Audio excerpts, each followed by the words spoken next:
তত্ত্বাবধায়ক সরকার ব্যবস্থা পুনর্বহালের রায়ে যা বললেন আমির খসরু। তারেক রহমানের জন্মদিন উপলক্ষে দুস্থদের মাঝে কম্বল বিতরণ করলেন মিজানুর রহমান।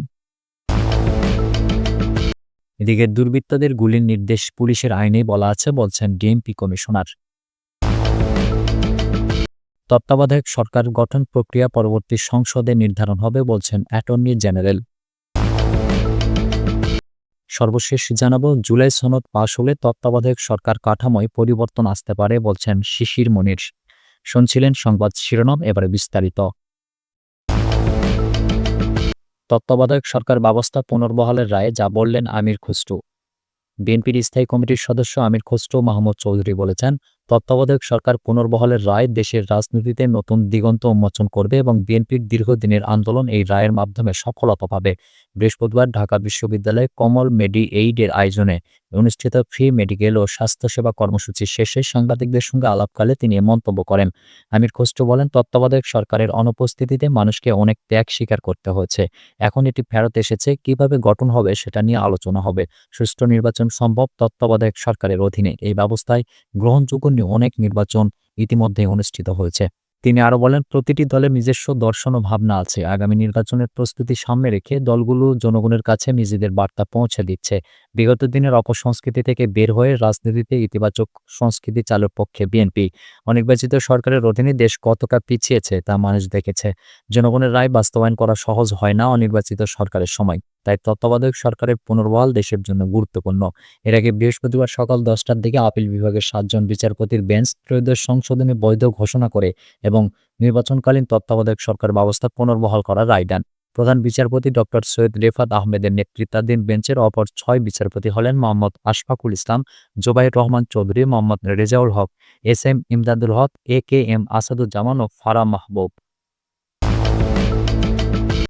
তারেক রহমানের জন্মদিন উপলক্ষে দুস্থদের মাঝে কম্বল বিতরণ করলেন মিজানুর রহমান। বিএনপির ভারপ্রাপ্ত চেয়ারম্যান তারেক রহমানের 61তম জন্মদিন আজ। 1965 সালের 20 নভেম্বর জন্মগ্রহণ করেন তিনি। সাবেক রাষ্ট্রপতি জিয়াউর রহমান ও সাবেক প্রধানমন্ত্রী খালেদা জিয়ার বড় ছেলে। তার জন্মদিন উপলক্ষে অসহায় দুস্থদের মাঝে শীতবস্ত্র কম্বল বিতরণ করছেন যুবদল ঢাকা মহানগর উত্তর যুবদলের সাবেক যুগ্ম আহ্বায়ক এস.এম. মিজানুর রহমান রাজ। তারেক রহমান মাত্র 22 বছর বয়সে 1988 সালে বগুড়া জেলার গাবতলী থানা বিএনপির সদস্য হন। আনুষ্ঠানিকভাবে সংগঠনে যোগ দেওয়ার আগেই তিনি রাজনীতিতে অত্যন্ত সক্রিয় ছিলেন। 1991 সালের জাতীয় সংসদ নির্বাচনের আগে তারেক রহমান তার মা খালেদা জিয়ার সহচর হিসেবে সারা দেশে নির্বাচনী প্রচারণায় অংশ নেন। 2001 সালের নির্বাচনেও মায়ের পাশাপাশি তারেক রহমান দেশব্যাপী নির্বাচনী প্রচারণা চালান। এই নির্বাচনী প্রচারণায় অংশগ্রহণের মাধ্যমে রাজনীতির প্রথম সারিতে তার সক্রিয় আগমন ঘটে। 2002 সালের দলের জ্যেষ্ঠ যুগ্ম মহাসচিব হিসেবে দায়িত্বপ্রাপ্ত হন। 2009 সালে ঢাকায় অনুষ্ঠিত বিএনপির 5ম জাতীয় কাউন্সিলে এবং 2016 সালে 6ষ্ঠ কাউন্সিলে তারেক রহমান দলের সিনিয়র ভাইস চেয়ারম্যান নির্বাচিত হন। 2018 সালের 8 ফেব্রুয়ারি বিএনপি চেয়ারপারসন খালেদা জিয়া কারাগারে যাওয়ার পর থেকে দলের ভারপ্রাপ্ত চেয়ারম্যান হিসেবে যুক্তরাজ্য থেকেই দায়িত্ব পালন করছেন তিনি। সেখান থেকে সবসময় ভার্চুয়ালি দলের বিভিন্ন কর্মসূচিতে অংশ নিচ্ছেন, নেতাকর্মীদের প্রতি দিক নির্দেশনামূলক বক্তব্য দিচ্ছেন। আগামী মাসে পবিত্র ওমরা পালন শেষে তিনি দেশে ফিরতে পারেন বলে দলীয় সূত্রে জানিয়েছে। দুর্বৃত্তদের গুলির নির্দেশ পুলিশের আইনেই বলা আছে বলছেন ডিএমপি কমিশনার।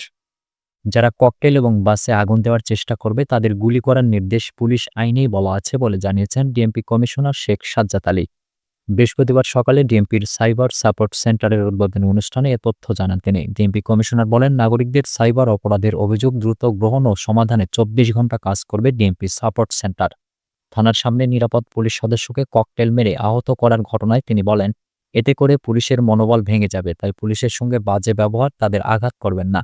পুলিশ দায়িত্ব পালন না করলে 5 আগস্টের পরপর যেভাবে নিজের বাসা বাড়ির নিরাপত্তায় লাঠি নিয়ে রাত জেগে পাহারা দিতে হয়েছে তেমনটা করতে হবে বলে হুঁশিয়ারি দেন শেখ সাজ্জাদ আলী।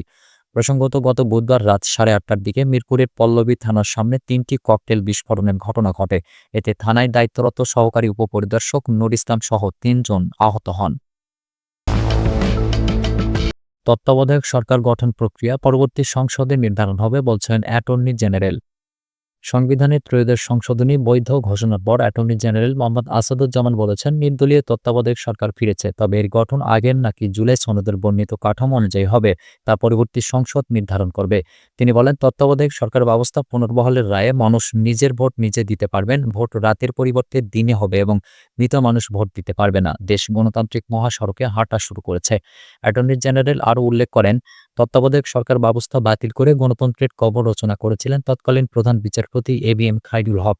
বৃহস্পতিবার প্রধান বিচারপতি সৈয়দ রেফাত আহমেদের নেতৃত্বাধীন 7 সদস্যের আপিল বিভাগ তত্ত্বাবধায়ক সরকার ব্যবস্থা পুনর্বহাল করে রায় দিয়েছেন, তবে এটি কার্যকর হবে চতুর্দশ সংসদ নির্বাচন থেকে।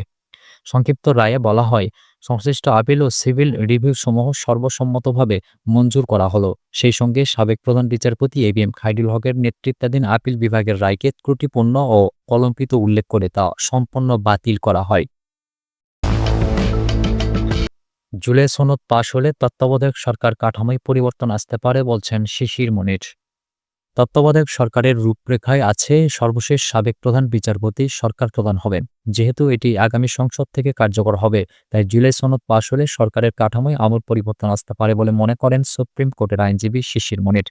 বৃহস্পতিবার সকালে দেশের সর্বোচ্চ আদালতে ত্রয়োদশ সংশোধনীর মামলার রায়ের পরে সুপ্রিম কোর্ট চত্বরে কথা বলেন জামায়াতে ইসলামীর সেক্রেটারি জেনারেলের পক্ষে শুনানি করা জ্যেষ্ঠ আইনজীবী মোহাম্মদ শিশির মনির। সংবিধানে তত্ত্বাবধায়ক সরকার ব্যবস্থা অন্তর্ভুক্ত করে আনা ত্রয়োদশ সংশোধনী বাতিল করে 14 বছর আগে দেওয়া রায় পুরোটাই বাতিল করেছেন আপিল বিভাগ।